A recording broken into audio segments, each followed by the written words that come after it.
Susie, what are you doing? Making a TikTok. Okay, was George V euthanized? Are you trying to cause trouble?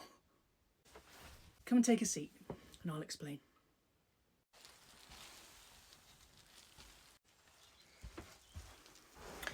Okay, tell me. So the year was 1936, and King George V was very sick. He was dying. He wasn't yet dead, though. He wasn't displaying the O sign. The O sign.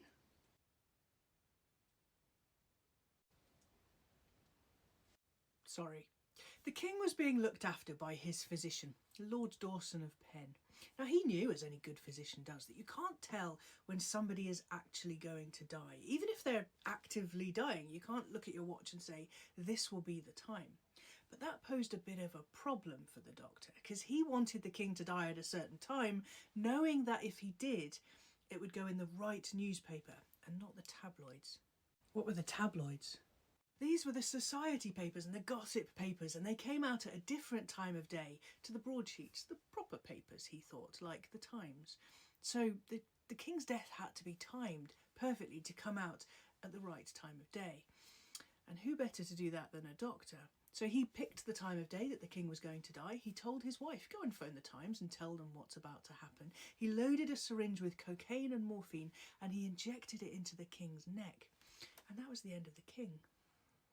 But that sounds like they were doing him a favour. Well, yes, that is how Lord Dawson of Penn felt. He wasn't just worried about the time of day, he was also an advocate for euthanasia. He even stood up in the House of Lords and advocated for it, saying that it should be at the discretion of the doctors. Doctors, I can't say it, should be able to end life and suffering. He didn't want the lawyers involved. No, this was at the discretion of the doctors. But, yeah. It was still illegal. And technically regicide. And that's why I said, are you asking for trouble? Because, well, it's still illegal today.